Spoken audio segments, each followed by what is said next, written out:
Welcome again to Just Us Friends. I'm always so happy to see you, and I hear again and again that it is helping a lot of you to have this little bit of time just to refocus before you begin your day.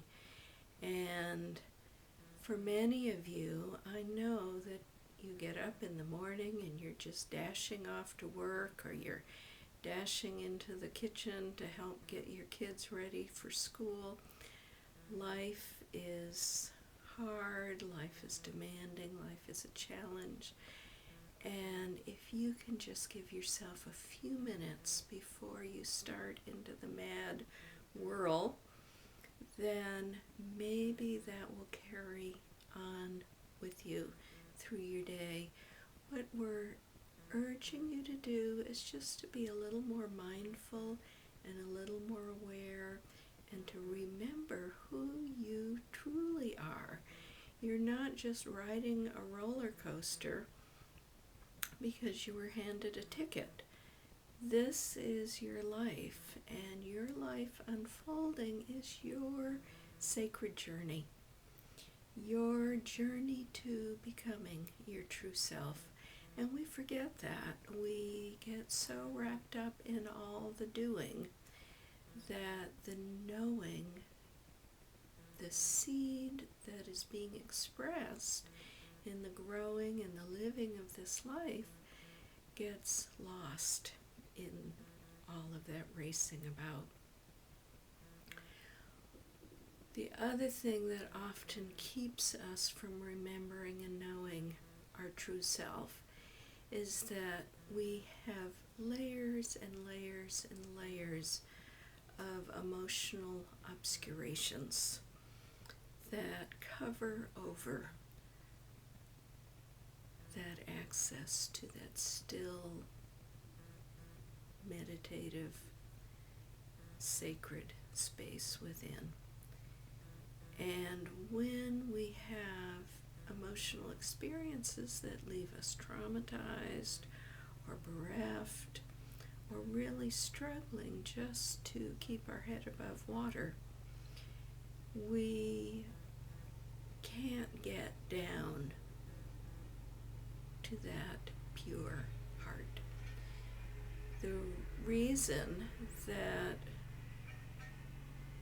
heart is so subtle and whispers instead of yells at us is because it is so radiant.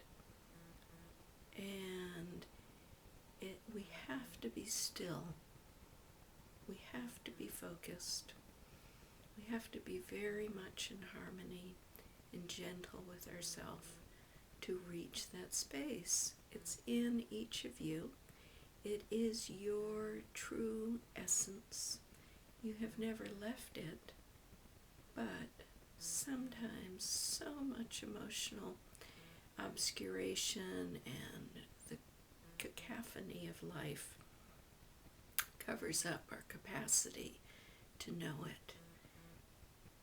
We can little by little lift those veils, and for some of you they're brick walls, in order to reach that space. But it's a process. It can't just happen because you want to. One of the ways of doing that lifting of obscurations is meditation, having some quiet time every day.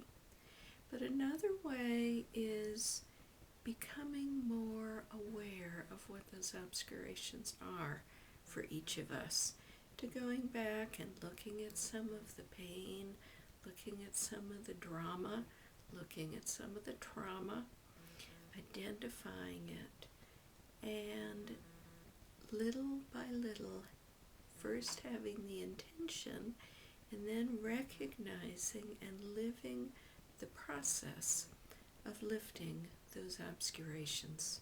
So for example, let's say somebody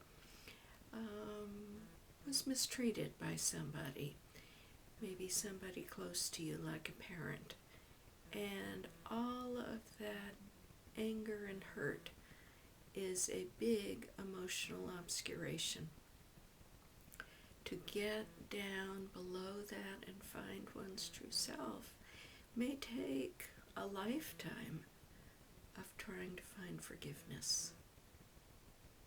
It's a process, but by acknowledging that obscuration is there, acknowledging that forgiveness would allow you to live a life that just for you is better.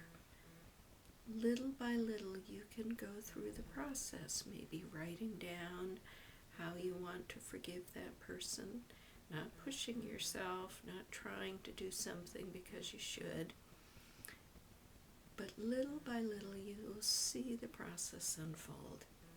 So you can do that with any obscuration that you can identify as a weight, a wall, or maybe just a gauzy little cloud that prevents you from living your true self.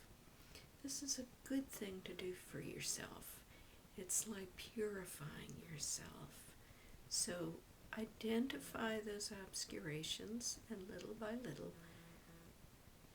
live the process as your life healing and balancing.